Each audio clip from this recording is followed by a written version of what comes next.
Good morning and welcome in the studio here in Pilestræde to yet another webcast, Coffee on the Pod. Yes, hopefully. Today the theme is, remind me? Internal IT department, benchmarking your IT department. Benchmarking your IT department. Meaning an internal IT department. Yeah. So we will take you through a number of considerations when benchmarking your IT department. We'll also talk a little bit about methodologies in that respect. We'll talk about why it's important, how you go about it, a little bit about the megatrends driving the need for more capacity that makes this even more important. So, yeah. And finally, why you should be considering benchmarking at all. Yep. And finally, as I remember it, we'll go through some of the cheat sheets on how do you actually find out whether external contracts in extra time. In the overtime, we'll go through that. How you consider whether external contracts would be worth looking at, giving a closer look. So lots of things to cover. So take us through the agenda. Yeah, sure. A short intro on the internal IT department and ups and downs in that. How you break down your cost of it, the price trends as you mentioned, what's been going on in the last years and in the last decade. Then a deep dive on the internal IT operations and the cost drivers within or affecting the IT operations. An evergreen of megatrends, of course, the latest megatrends and how that will affect capacity demand and hence your IT operations. Then benchmarking in essence and for certain areas, and then somewhat how can you do it yourself, what can you do yourself, and why should you do it at all. So to start, just the introduction is an internal IT department is basically a lot of staffing, of course, but there are also software contracts and of course some outsourcing. But here, if you just look at the internal resources in terms of the staffing, there's a potential of being understaffed and overstaffed, and benchmarking will highlight whether you're either or. And understaffing could be an issue for a number of reasons. Meaning you could deliver lower quality than you should. You could have a lower focus on how you spend your cost, your money. So basically, understaffing could lead to higher cost. Exactly. It's counterintuitive. In other areas, At least cost per employee. And there'll be a number of areas that could be lacking optimization, and also just the entire work environment could be challenged with stress, etc., which could lead to a higher churn of personnel than wanted. And in the end, customers of the IT organizations that aren't satisfied with the service delivered. Yeah, so basically, I think the lack of optimization, which I think is also a little perhaps counterintuitive. So if you're understaffed, you don't really invest in optimizing your entire setup, which means that over time, the lower quality problem will become bigger and bigger. We've seen this in many situations where we basically, when we benchmark an organization and find that they're understaffed, we usually find that they don't do all the things they should be doing. I mean, the scope of the service is more narrow than the standard scope of service, which in many cases lead to lower quality. If you don't do your capacity management or your restore testing or whatever you do, it has an impact on quality, but also on security, by the way. And the fact that you are not able to optimize those processes as you move along has a very negative impact. So understaffing is quite critical for an IT organization to pinpoint and to do something about, and basically to communicate upwards that we are delivering at a lower staffing level than we should, and and this will have consequences for the business long term. And also, as Mike just pointed out, there's a key man risk. I mean, there are some key resources that all of a sudden are even more critical. So yeah, good point, Mike. Yep.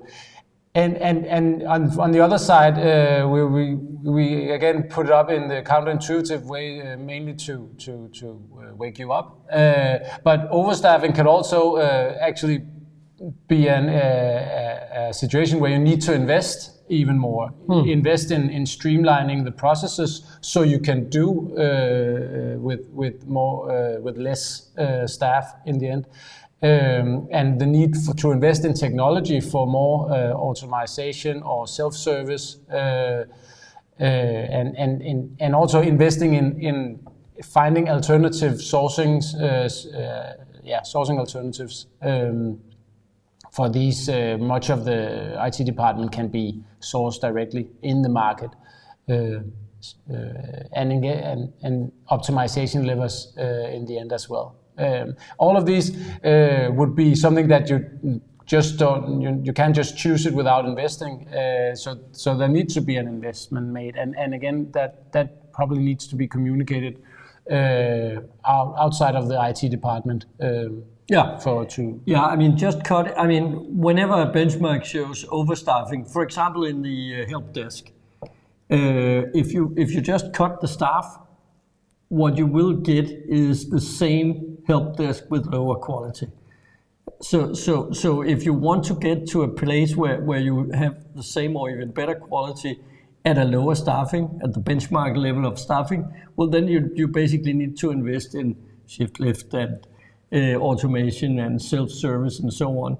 And the help desk is just an example here of an area that where we typically see overstaffing due to lack of investment in optimization. Yeah.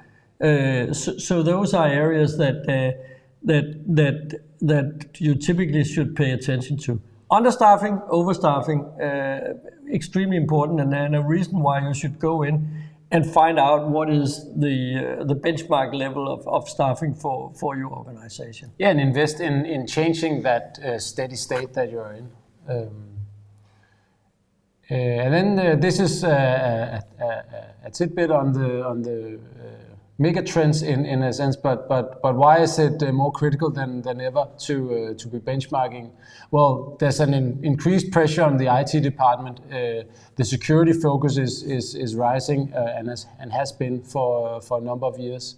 And also IT has a more critical strategic role as part of the core business.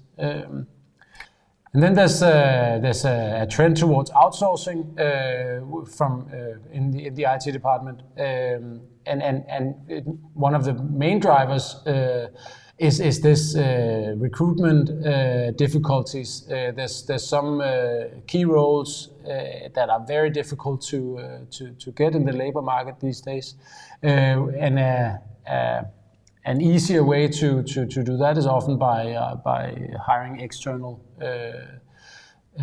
But that's a short-term solution. We have a lot of good stories of how you can overcome recruitment challenges in a longer perspective, but in a short perspective, it's a good way to go about it by outsourcing some of the key roles. And then there's also this data pressure. The competitive the competitive part of the market is a better alternative than your internal IT department is because of how things have changed. And then, as we pointed out before, if you're not staffed correctly, it's actually costly. It's not optimal to be understaffed or overstaffed, and because of that, there's a lot of cost involved in not being at the right level. And as you mentioned, there's in the cross-functional functions or management roles. Some of these will pay themselves their own wages directly back, as we usually say it's like hiring parking attendants in around your local community. They will just find money where that weren't found before if you hire vendor management, for example. Just the trend toward outsourcing. I think for us this is more like a descriptive than a prescriptive thing. I mean, we just noticed that there is a trend toward outsourcing. So a lot of organizations simply chooses to outsource areas, and as we say here on the slide, either due to labor shortages or lack of competences and so on, or simply because they find that some of the services can be delivered more efficiently. But that is obviously not always the case. So that is an individual and case-by-case consideration for organizations, whether they are moving in that direction with a specific service. And if and when you do that, what we say here is that it's quite important that you then get the right data from the outsourcer that allows you to basically find out whether they are market compliant in their pricing, or whether you would be able to actually deliver this yourself cheaper. So I think that's that's. But the internal IT department needs to follow the market efficiency gains that are happening because of competition. So it's a good point to be comparing yourself to is the outsourcing market. And that's again that's a good reason for benchmarking yourself. Yeah, and benchmark against the market, which is what larger professional IT departments does. I mean, can we basically be competitive in with relation to the outside market here? Yep. Okay, so let's look a little bit about how we actually break down the cost base of an IT department. And this is a very small version of our IT cost model. But what you need to at least get out of it is that we regard IT cost in two dimensions. There's the cost categories and there's the service categories or activity categories. And if you can divide all of your costs into this, you have a very granular and optimal way to control your budgets and cost. And I think we'll go through them not in detail, but just overall. There's in the cost categories you have you want to distinguish between hardware and software, outsourcing versus consultants or internal FTEs, and then there are some other costs that are relevant as well. And then just quickly to say that the difference between consultants and outsourcing is that consultants are people that you hire on a typically hourly or monthly basis to augment your own staff, but it's actually under your management command, where outsourcing is you're buying a service. Yes. So you're buying a result. With consultants, you're buying hours. Yes. And it's all about where the responsibility is placed around the services. And in the activities, well, the big difference between the two circles that we've put on this slide is the cross-functional management activities. In the end, they are cross-functional in nature, so they apply to all the activities to the left, which are the operations and maintenance and development activities. And maybe if we just go one slide forward, it's easy to see how there's the IT operations as the first 10 or so activities here. Then there's the application maintenance and application development, and then there's all the cross-functional activities. And distinguishing between this is important because the cost drivers within each of these activities is different. So you want to distinguish server operations from storage operations as it's driven by different metrics, hence how many servers are you actually delivering, and how much storage are you servicing in essence. Of course, we'll get back to all the other cost drivers within each of these, but distinguishing between the activities here is critical to be able to forecast your cost, but also to control your cost. Then there's AMS and AD, application maintenance and application development. Those are often, application maintenance, that's maintaining the existing application landscape, and application development, building new applications, building new functionality. And they will typically, application development is typically somewhere in the area of 20 to 30% of the total IT budget, whereas IT operation is typically in the area of 50% of the total IT budget. So it's also about looking at where do you want to optimize. Well, you want to optimize where there's a huge potential, and sometimes that is within the IT operational space. Other times it's in the AMS space or in the cross-functional space, and we'll take you through that as we move along. But benchmarking your internal IT organization is, of course, a lot about looking at the internal FTEs plus the consultants, because those are the people that actually do the work. So when we talk about understaffing or overstaffing, we're talking about the sum of the internal FTEs and the consultants. The stuff you've outsourced, well, you have to control that in a different way. That's about benchmarking and negotiating the outsourcing contract. There, the staffing is really the problem of the outsourcer and not your problem. The hardware and the software, those are also part of your total cost picture, and something that can be benchmarked as well, looking at the total cost of each service. So there is a total expected cost of your internally delivered server operation, for example. And that's the sum of your hardware cost, your software cost, the consultants, and the internal FTEs.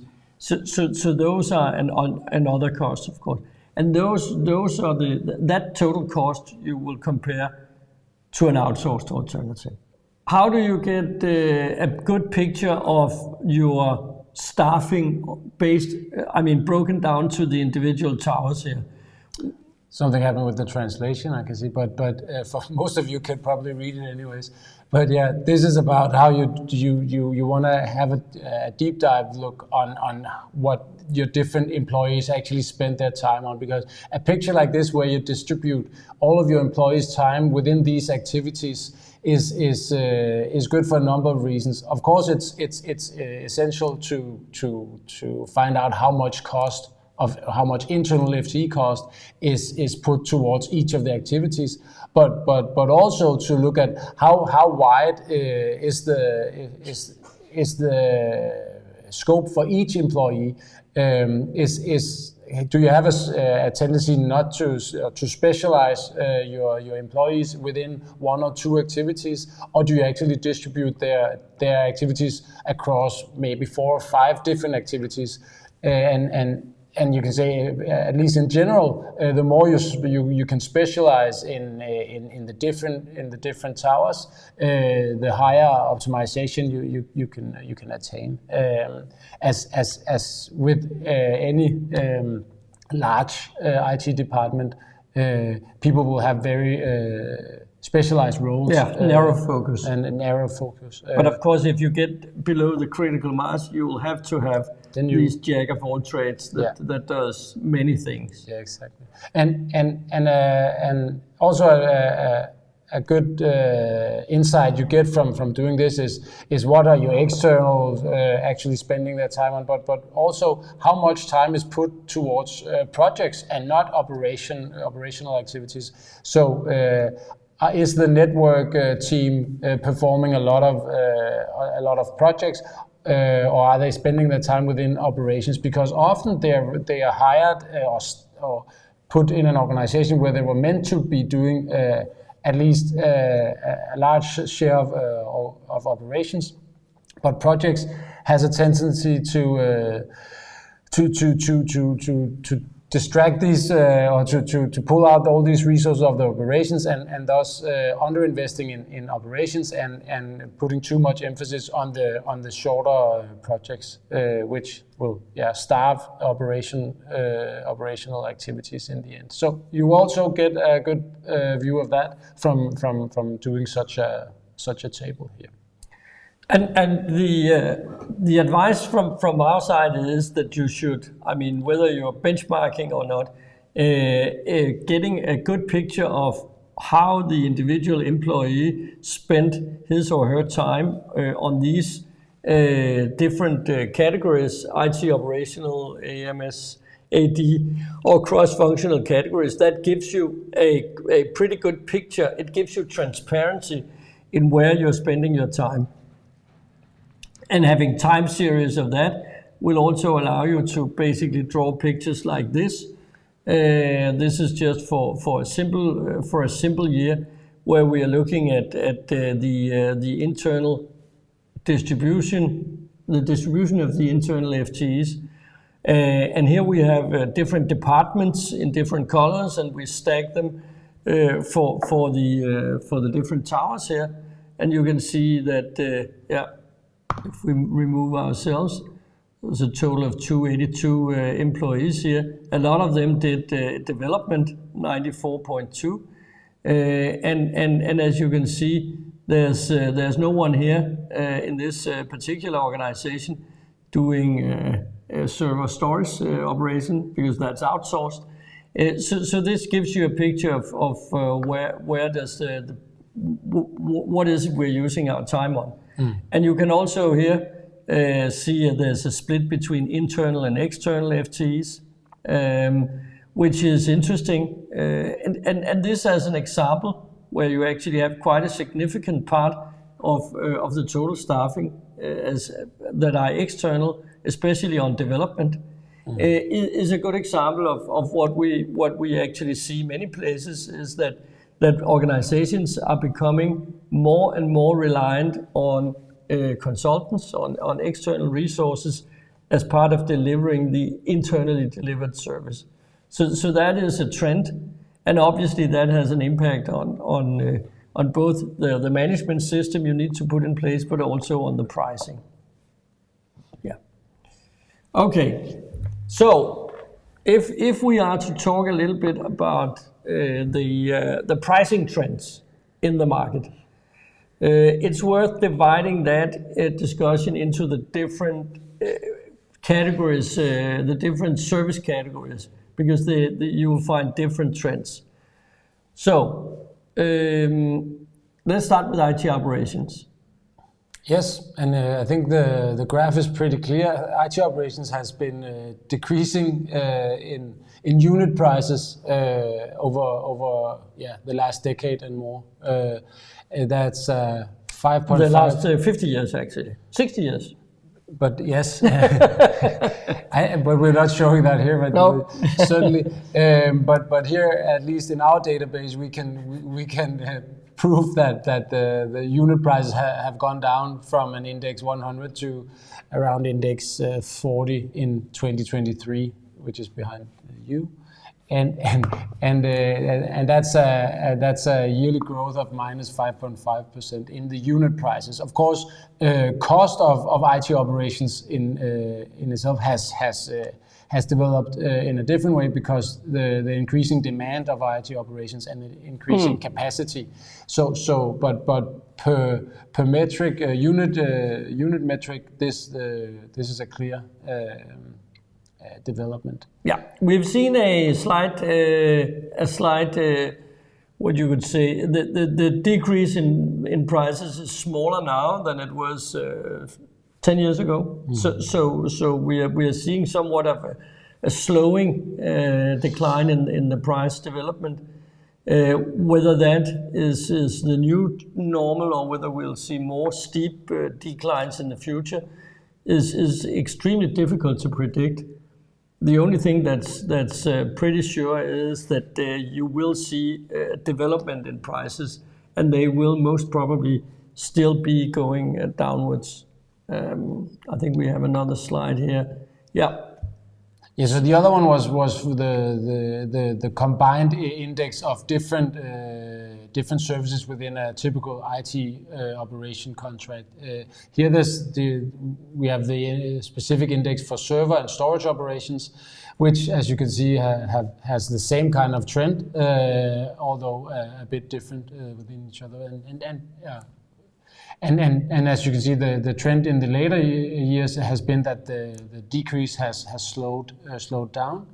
So and in 2023 we saw a decrease of 2% or 2.3% for server and storage respectively. Yeah, which is of course a lot less than what we saw in 15 in 15, yeah. 14, yeah. But and there's a number of reasons why we saw that slowdown in decreases, well, I for one expect that we'll see more decreases in the time to come. There's some kind of a pent up and over.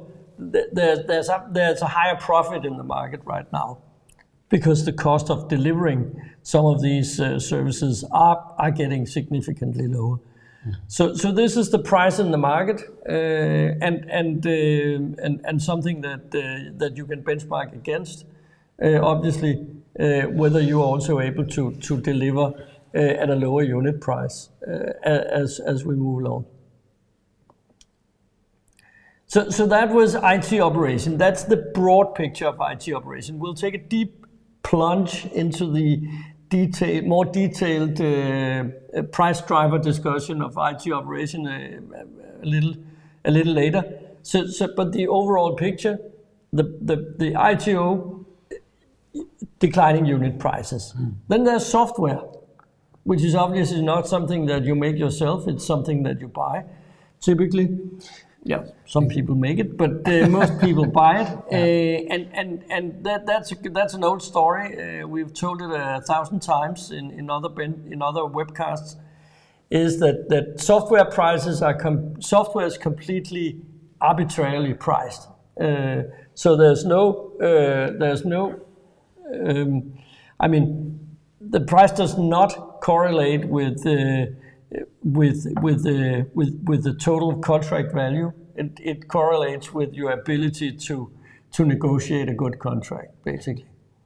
So there's a huge distribution, and as you can see, you have clients with very small contracts that have prices similar to those with very, very big contracts.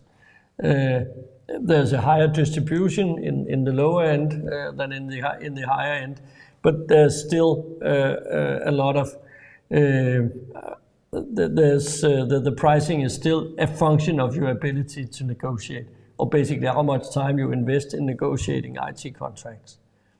But lately we've seen hasn't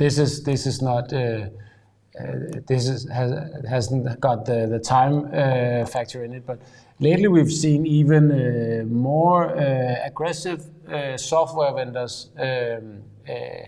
Meeting customers with much higher price increases and more difficult negotiations in general, but also across almost all large software in typical Danish organizations.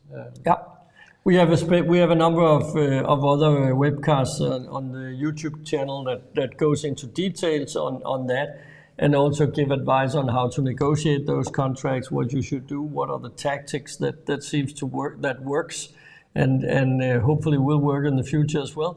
So it's a topic we will not touch more upon today. But this is still true that if you want to attain best-in-class prices, you need to spend a lot of time preparing yourself for the negotiations.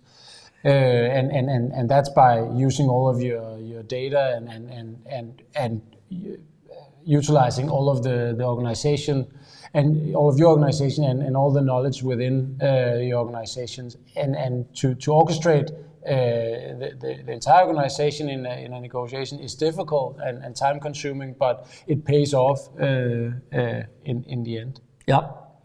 And our new favorite word here is tenacity. being stubborn is important, as you can see here.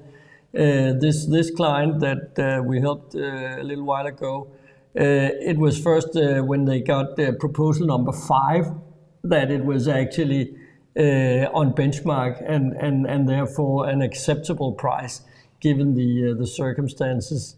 And I think the best and final was the first one, right? Yeah, first it was best and final according to the vendor. Yeah, second best and final. Best and final number 2 and best and final number 3.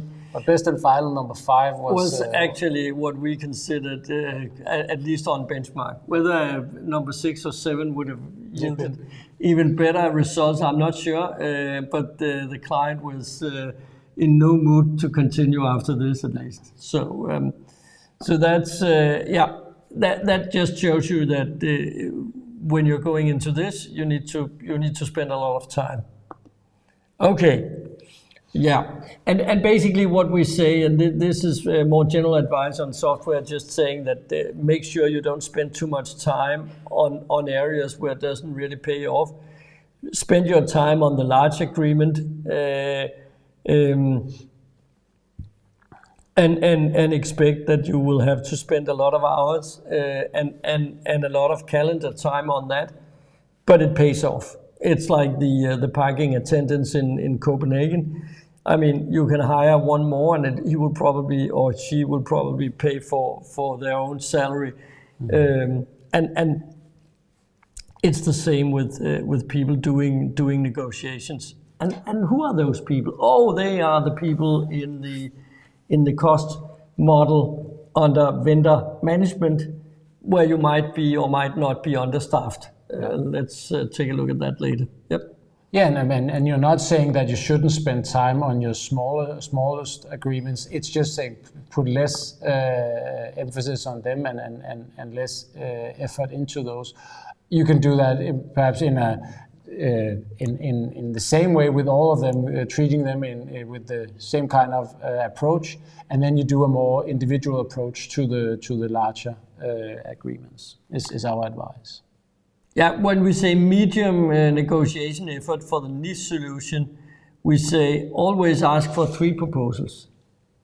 Take them in and say, oh, we are very disappointed. That doesn't take that much of resources to actually ask them several times. So, but yeah. Okay, maintenance.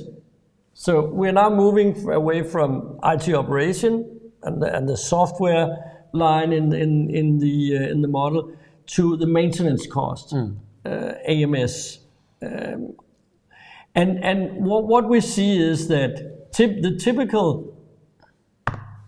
what we typically see is that if you spend 100 kroner or dollars on development, then you will spend somewhere between 10 or 20 million in year 1 on maintaining that solution. So that was 100 million in development. 100 million yes. In, what did I say, something else? Yeah, just $100. Okay. 100, yeah. So I think... Sorry. Index 100, and then you will spend index 10 to 20 in year 1. And then that amount will decline over time as the application reaches what we call operational maturity. So if you don't do a lot of new development, because then you will have a small hike again, and then it will fall. But typically what you will see is that the maintenance effort of an application, whether it's insourced or outsourced, should go down over time. And yeah, the rule of thumb says 15% in year 1, and then it will basically converge towards something like 7.5%. And there's obviously a lot of uncertainty and a lot of variation here, but those are the kind of key rule of thumbs for this. And so that's the price trend within an agreement. Exactly. And if you look at the price trend from and overall, that was a big one. And if you look at the price trend in over time and across agreements, well, this is very much dependent on your FTE cost and the rate card. And as you know, these prices have gone up like the rest of the society, but especially within IT staffing, the salaries have gone up over time. Of course, there's a tendency towards a lot of things can be offshored or nearshored, which means that you shouldn't just use the local wage index, but look at the global trend within wages. Yeah, of course, the graph here suggests that you will spend the same type of resources on development and on maintenance, which is often not the case. So if you say use local resources for development and then use nearshore, offshore, blended pool of resources for maintenance, then of course the gray bars will be lower because the cost will be lower, the number of hours will still be in the indexes we've described here. But the tendency towards lower and lower cost, if you maintain the same mix of resources, is what you're seeing here. And what is really driving the price here is if you do more development, obviously that will drive up the baseline for whatever you're maintaining. So that will, the more you develop on the application after the initial development, that will drive up the cost. The complexity, so whether it's 10 or 20% is somewhat dependent on the complexity of what you're developing. The size of it also. So something can be complex and small, but it can also be non-complex and large. But these are two factors that basically what we call normalization factors when we are benchmarking this. And then the operational maturity, as we said, the longer you get out in the future, the lower the numbers should be. You mentioned the resource mix, and whether you have dedicated resources or whether you're drawing resources from a larger shared resource pool, which is what you can do if you outsource this to an Indian. One of the Indian outsourcers, they will typically give you the option either to have a core team of maintainers that will do the maintenance that can then be expanded into from a shared pool that's shared with other clients. That's an option you can get, and dedicated resources that knows the application and only works on this application will obviously be more efficient than those occasionally put into the maintenance task. So that as well will have an impact on whether you are more closely to the initially 10 or to the 20% range of cost or FTE load versus as a fraction of what you initially spent. And again, these are rules of thumbs, and we have seen examples where you are above the 20% mark, but that's just to give you an idea. So controlling the cost, and we'll get back to that, is very much about understanding the cost drivers and making sure you understand where's the benchmark, where should this level be for this particular system or family of systems that we're looking at. When you're outsourcing this, you can either get the full benefit of the declining work effort required by putting that into the contract. You can have further to the right, you have incident-based pricing, where you basically pay per incident. So whenever there's a problem, whenever there's something that needs to be done, that actually triggers an incident, and you base your pricing on the number of incidents. And that can be incidents of different priorities and different types and so on. The other options you have for maintenance contracts is that you base it on time and material, simply how much time do they actually spend, which gives them, of course, no incentive, which gives the outsourcer no incentive to actually try and optimize the way they do the maintenance. Or you can have a fixed price, either a fixed price that's a fixed price, or a fixed price with a reduction. So that would typically mean that you would say, okay, year one is 18% of the initial, and we'll pay those 18% for a number of years, and then we'll renegotiate it. And we've seen that in a lot of contracts. And that's typically the case when the public sector puts a system development assignment out for a tender. They will typically request the price for the development and the price for the maintenance for a number of years. And that is typically a fixed price over that period of years. And that can also be, as we just mentioned, an agreement where you actually have a efficiency gain built in. So it actually mimics the expected development that you see on this graph. So you can build that into the agreement as well, and basically make it the outsourcing vendor's problem to reach that. Yeah, so you don't have to worry about the resource mix or whether they're dedicated or not. No. They will optimize on the other side of that. Let's take a look then on internal IT operation. Yeah, and the simple cost driver, because there are several, but as we mentioned, it's a typical P times Q problem where your unit price is what you can control by efficiency and optimization, etc.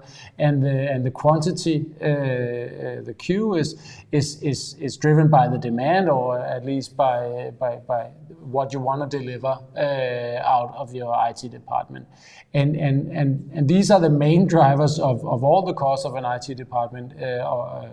But within each there are different things that can drive quantity even higher or lower. But also the unit price is affected by a lot of different factors, which I think we'll dive into here. So this is just a quick remark is that the P times Q is true within a range. And we found that our benchmarking models are based on the P times Q paradigm. Is that we can see in the market is a P times Q market. So basically the pricing in the market is based on the number of units with a pretty fixed unit price, no matter how many units you actually purchase.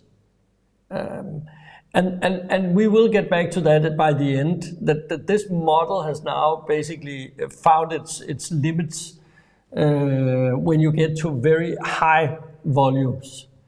Yeah, the P is affected by the quantity. Yeah, but and then it's not a P times Q equation. But basically what we say is it's true for the majority of what you will be working with. So it's like quantum mechanics and so on. It's true. This is true within a bracket, and then something else completely different happens. I don't know if it's the same as quantum, but quantum mechanics compared to normal mechanics. Yeah. Okay. Yes. Yeah. Yes, okay. Yeah. But anyways, it's just saying the price depends on a lot of things, and one is the scale of your IT capacity, but most of all in whatever scale you are working at, it's also the cost drivers are on the left here, the degree of standardization. The transition and transformation is costly.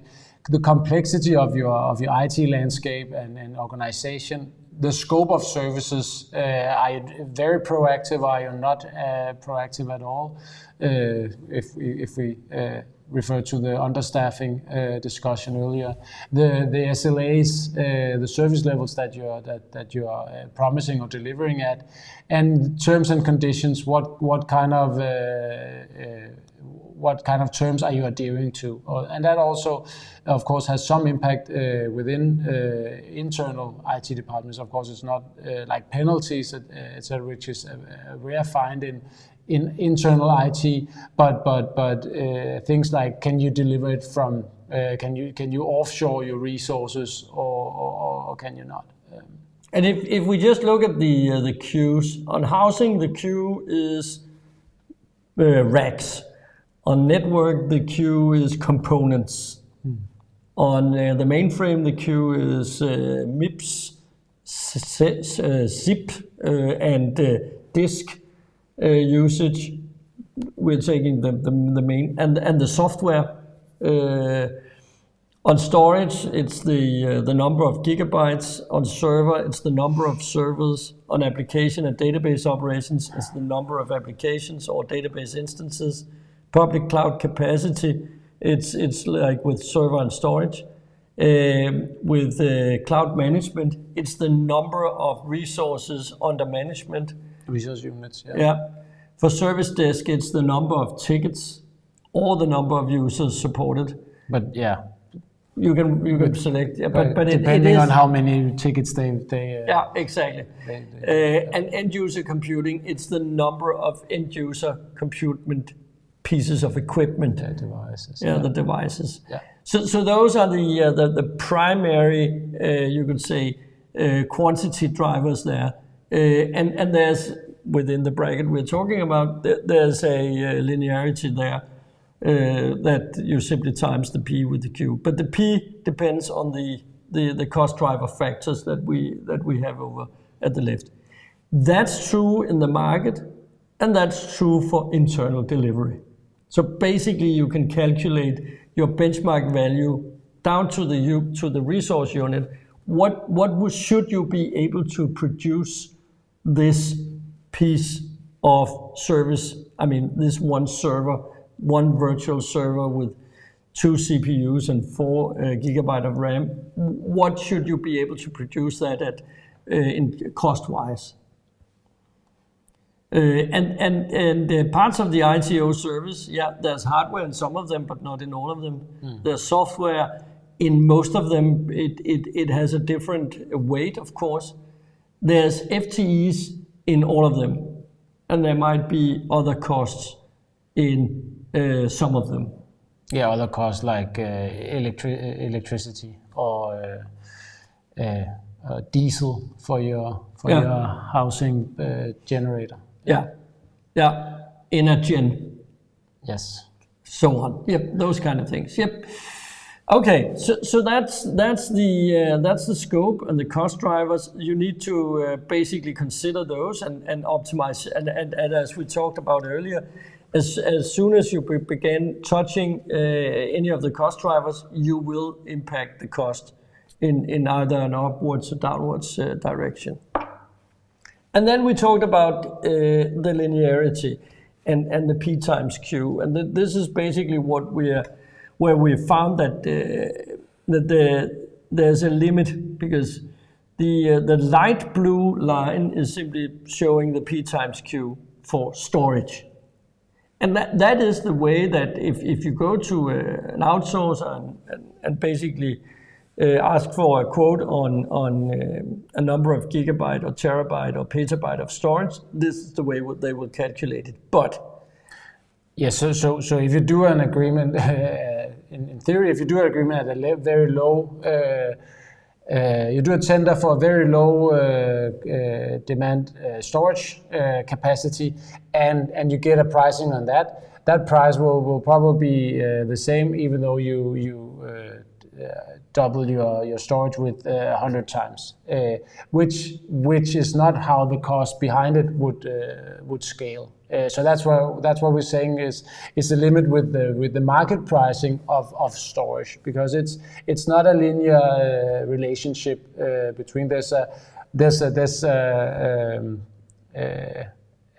there's a kind of scalability that's not within these typical storage agreements, because it's done for a certain bracket of capacity. So what happens is, and we've seen this with clients that have internal delivery of very large storage system, plus 20 petabytes, even some with 100 petabytes, and that is a huge storage amount. And what we've seen is that the hardware costs, they basically go up in steps, like you can see here, and that pretty much is a P times Q. The more gigabytes you need in your storage, the more hardware you need to buy. And therefore, I mean, it's a stepwise things. You buy enclosures, you buy a number of disks that you put in, and you get to another level on the staircase. But the tricky part is about the people, about the FTEs, because at a certain level you don't need more people in the data center. So when you reach a level of, I don't know, 7, 8, 9 people doing storage in your organization in a pretty unified storage environment, you don't need more people even if you double your capacity. And that's why then the unit prices obviously will start to drop as you move up that chain. And that comes because of the technology behind is also you have whatever it could be included, you got it all, and you start using technology to control the large storage capacity that you have. But it doesn't require more FTEs in the end, because it's basically just the same procedures they have to do on a even larger share each time. And we will expect, we've seen this in the market, playing out in the market for the first time. We've actually seen contracts where vendors offer a lower price above a certain threshold. So they actually do offer a lower unit price above a certain threshold. And they need to do that because otherwise they're simply not competitive to the internal delivery. Because if you go the other way around and you go to a client that has 100 petabyte running and you say, okay, on a P times Q model, what would that cost in the market? Well, that would cost 100 million Danish kroner every month, or 50 million Danish kroner every month, but at least a lot of money and far too much compared to the number of people and the hardware investment that they're looking into for internal delivery. So this will change in the market. It is changing as we are talking right now. Whether the same will happen for GPUs and CPUs with the rapidly growing demand for more compute power driven by AI and machine learning, well, that's yet to be seen. And that drives us directly into the next point, which is the mega trends. So what is it that you should pay attention to? And the reason why you should pay attention to these mega trends is they will probably, as we just described, have an impact on the unit prices over time. But more important, they will directly impact your Q. So whether the unit prices stays the same or decline a little in the future, your Q will grow. The Q has grown since since the 60s, and it will continue to grow, but it's growing at a much faster pace right now. And so basically, when we look across all the benchmarks that we've done with clients, where we've done it over several years, we see an increase in the rise of capacity needs. And this is server storage cost in organization. This is what we see, and this is what we've seen, and these are the projections when we talk to clients about how they expect to use more capacity in the future. So basically the future is expensive. And the future is, if we're looking at from the helicopter, The future will have much more digitization and much more artificial intelligence. It will have a lot more data.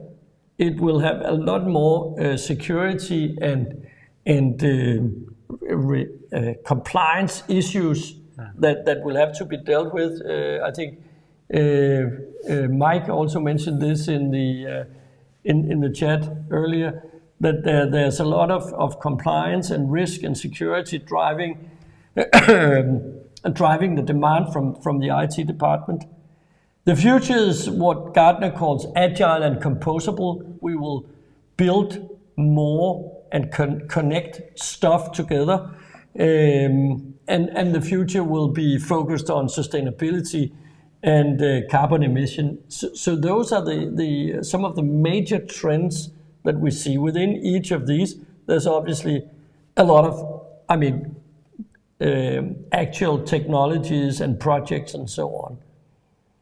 And just to get a view of how we see this have an impact on IT organizations. What we see is that AI and digital will drive a lot of CPU and a lot of storage requirements, a lot of software purchases, and a huge amount of development effort. So you will see your development budgets increase in that area. The increased appetite for data, the need to collect and manage and analyze on data will drive CPU, but of course a lot of storage requirement in organizations.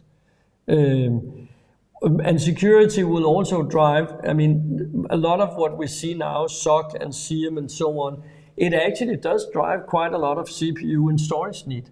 Because if you get down to brass tacks on what some of these security measures mean, it means that you have to log a lot more. And once you log a lot more activities, you also need to analyze that. We were somewhat surprised when we looked into some years ago into people's Azure consumption. Typically one of the top 3 or top 4 categories in Azure is log analytics. Because once you use Azure, you will automatically get a lot of logging and a lot of log analytics that you can basically switch on and off. But surprisingly, it's often switched on when you load the resources into your in Azure. It will be the same in your data center. You will invest in a lot of security software that will simply to stay compliant, that will drive a lot of logging data and a lot of CPU to basically analyze on that. We have benchmarks on Security Operations Center where we basically can see that scales with the number of gigabytes of logs and the number of events and so on.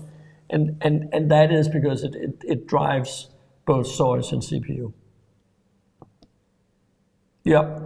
So just make sure that you understand where your organization is moving in these dimensions, and understand the translation between the initiatives that you contemplate and the capacity that you will need, the capacity you will need in order to support that.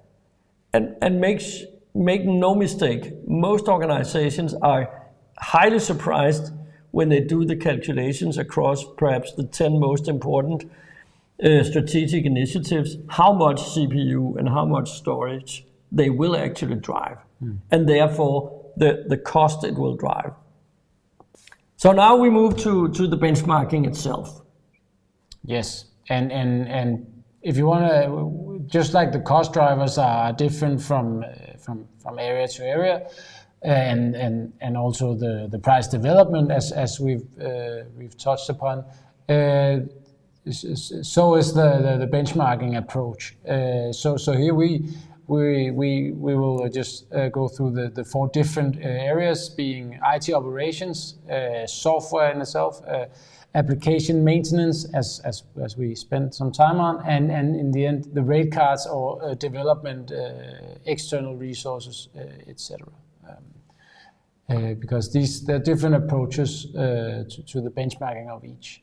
But again, the same areas have potentials for cost reductions, so it's worth spending some time on analyzing and assessing whether you are paying the right price for each area. So this is kind of repetition. Yes. Yeah, because some of you might have fallen asleep during in the beginning. Yeah, I don't know where they fall asleep, fell asleep. But this is just recapping. But also just looking at these 4 areas, there are all these potentials to highlight, and the decreasing unit price over time in operations is a great reason for benchmarking that area. The arbitrarily set software price is a great reason for assessing whether you are paying what you should be paying, or if you could get a better price in a negotiation. Have you reduced your maintenance cost over time, as we described? Because if as we said, the operational maturity has increased, so should your maintenance cost have been reduced. And then the rate card, are you paying for the right level? Are you paying the right unit price per resource? And could you be changing the mix of resources? One thing is what you needed, let's say, when you were developing a system. Another thing is what you need 4 years later on, when the operational maturity has increased, and you perhaps should rely on more junior resources or more nearshoring or offshoring. So different ways, and looking at the internal operations or the internal IT department in itself, you want to look at the current cost baseline as we went through. You want to get all the details on what you're actually spending on servers, what you're actually spending on the service desk, and that includes your FTEs, internal and externals. So getting that full cost breakdown, so you can analyze each of these areas on its own. A lot of people ask us, but our general ledger, our accounting data will not allow us to do that, because I understand why you have this 2-dimensional financial breakdown of our IT cost, but that's not possible for us to do. And the answer to that is yes, it is possible. It typically takes a little work with the data that you have. You need to basically look at the accounting data. You need to sort them, and for some of them, you need to open the larger posts, and have them distributed. But what we've found is that is definitely feasible to do.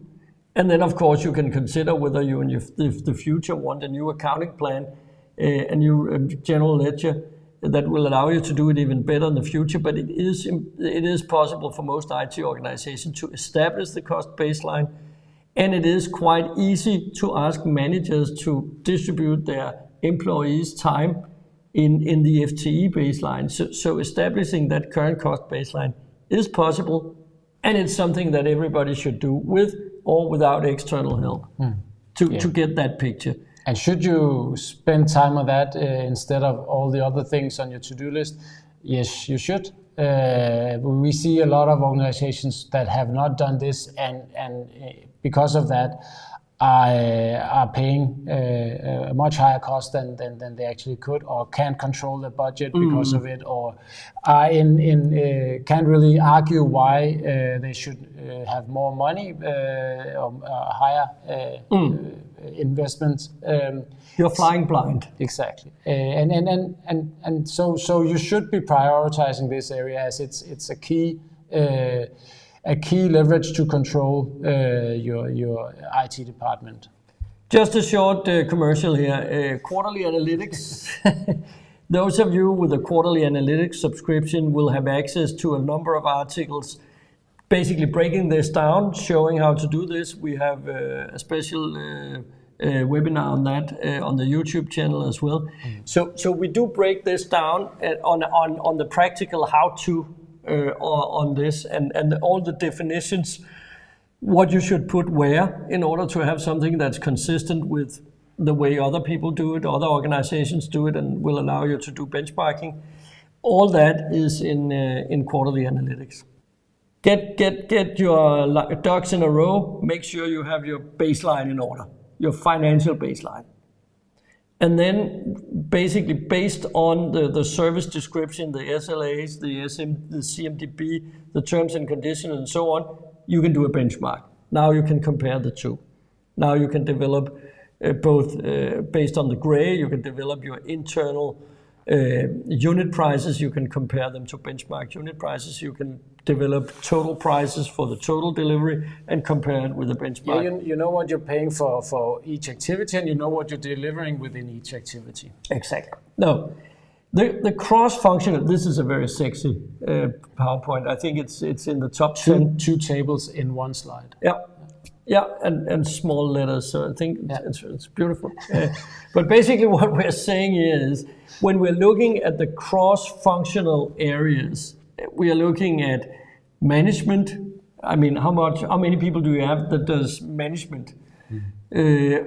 Architecture, technology, and security is here in one.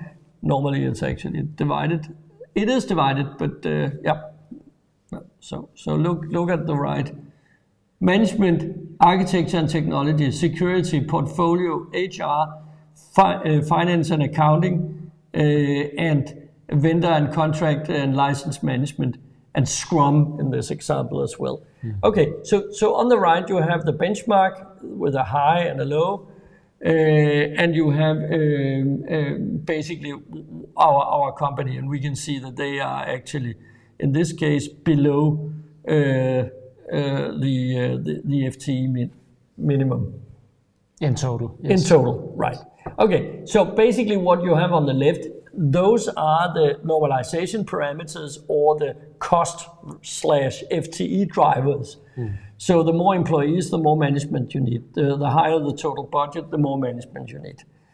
The more, and so on, the more development platforms, the more database platforms, the more maintenance cost and so on, the more architectural resources you need, and so on. So basically what we're saying here is, when you count, we have peer A here, that's the project, that's the client we're looking at. So when you sum up and say they spent you don't know how much they spent. 8.4 FTEs on vendor contract and license management. Yes. Spent. They have allocated. Sure. Yes. Yep, sure. They've allocated. Now it's, I thought people should see us again. They've allocated 8.4 FTEs for that area, and we can see that is significantly lower than the benchmark, even the low band of the benchmark. So if the client, in this case, had people in the business unit also working with vendor contract and license management, they should be included here. Of course, so we do hope that they've included that. I know they have, but they should be included in the 8.4 on the right. But that is important. So that's basically benchmarking. The cross-functional is an important part of doing this. And this is basically the same now in a more clear visual and graphical visualization. And basically here you see the same. You see that vendor management, it's just on number two segment from the right, is basically the same as we saw before. So while the organization is in this example is close to to the benchmark. It's actually just above the minimum range of the benchmark in this example. On the total, there are huge discrepancies, and there are areas that will most likely cause huge problems. I mean, having this small amount of people doing vendor management compared to the benchmark will most probably mean that they're paying too much for most of their contracts. And it's a good example why it's not enough just to look at the total of cross-functional, because in a way it looks like this peer is on benchmark, at least on the minimum benchmark, but there are a lot of areas where they are underinvesting in the particular activities, and which will be costly, as now we've mentioned vendor management a few times, and as if you don't have enough to do a proper vendor or tender or vendor management and looking at the incidents, how they evolve or whatever it is, you will be paying too much, and there'll be money left on the table. And so you need to look at each of these areas of responsibility and assess whether are we investing in enough FTEs or not. Yeah, I think I'll skip these. Just say that when you do the benchmarking on the IT operational activities, understanding if you're delivering the full service or not is an important part of that we call it scope. So basically, do you deliver the full normal scope of service will of course have an impact on the price. And in these cases, you can find areas like we do here. Just a second, I'll just remove us. Where you can see, well, actually they are just below benchmark, but that's actually in total. But that actually disguises the fact that you have you are understaffed with client management. You are understaffed on the service desk, and you are overstaffed for the end user computing area, which is something you can often see. Yeah. We have talked a little bit about the application maintenance and the normalization parameters. The way you go around benchmarking your application maintenance is you take the ITSM data for a longer period, typically half a year or a year, to account for some whatever seasonal variation there might be. So, but it's based on the ITSM data. You take the service desk tickets out, so you basically look at the AMS tickets, and you categorize them by priority, by subject, and by type. It's an incident, request, change, whatever. And once you've done that, you put it into some kind of a benchmarking model. What we do is we find peer group data on similar types of application with similar complexity.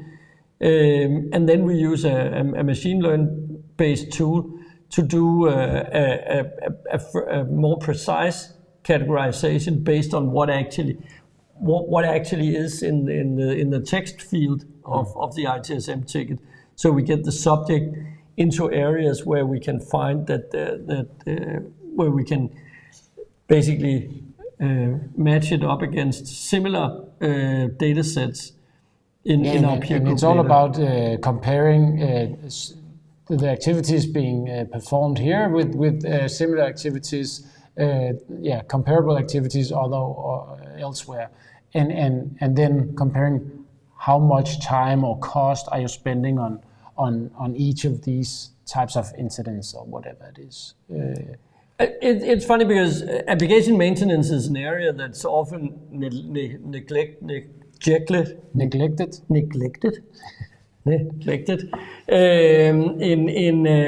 you're looking at your total cost, it's something that stays the same over time, and the CFO doesn't really care. And obviously, we need to pay maintenance on our systems and so on. But it is an area that actually where there's a lot of money hidden typically. And going into more... and it could be also, if you're doing it yourself, I mean, you should be experience some efficiency gains here. So you should expect efficiency gains as the operational maturity increases. And here we have an example from an organization where we simply divided the applications into 3 domains: standard applications, SAP, and custom-built applications. And what we can see here is that the blue column is the company's effort spent on maintenance, and we can see it actually benchmarks pretty well for standard applications. It's within the bracket. It is somewhat over for SAP and also for custom applications, and that will lead you to go into it. I mean, that in itself is an indication of where should we be looking, and then what you do is you typically build a hypothesis as to what could be the reason behind this, and then you use the data. You use your data to build the hypothesis, and you go out, and typically the organization itself will then examine, is this hypothesis true? For example, one hypothesis could be that all tickets regarding user access are actually low-level tickets. That's important. That's interesting because that could suggest that we would be able to either automate them or handle them in a different way, have special resources doing that. It could also, the other hypothesis is that the high priority tickets have a higher resolution time. If that's true, then that would suggest that we should be perhaps more diligent in making sure that we don't give things a high priority if it's not high priority, and so on. Yes. So there might be, this is of course completely individual for every organization. What hypothesis might be relevant and be worth investigating further? The benchmark gives you the focus. This is where you should be looking. So why is it critical to benchmark? And I think we've said it perhaps a few times, but just at least restating it. The benchmarking can highlight, as you just said, where to focus your efforts, but it can also more precisely say where there are cost savings. And that could come from both overstaffing and understaffing, because both of them could actually be optimized and potentially reduce your costs. There might be areas that are prone for outsourcing, or at least before you consider outsourcing, you should know what you're paying for, what the cost of doing it yourself is, and before initializing the whole project of outsourcing, you should have a good idea of what is the to be price, what would the to be state look like. So through a target zone and with negotiation with vendors, then you'll end up at that final price in the end. And also, as you just mentioned, there might be some organizational changes or processes that should be changed within the IT department.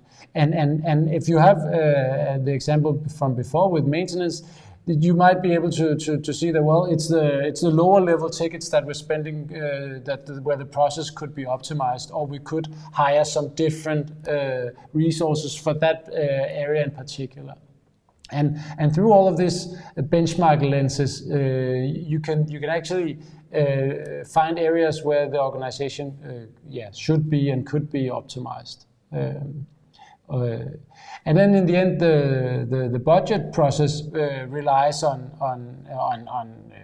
very true data or true cost forecasting, and you can do that when you know what's your unit cost of delivering a server or a service desk ticket, etc. And what should it be, and what can we expect that to be in a few years' time? Because there might be some low-hanging fruits that that you can harvest in the meantime, and what should your budget look like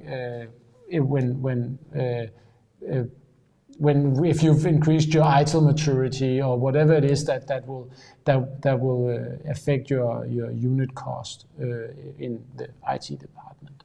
I think with that, we are at the end. I hope this was useful. So with that, have a very good day. Yeah, see you.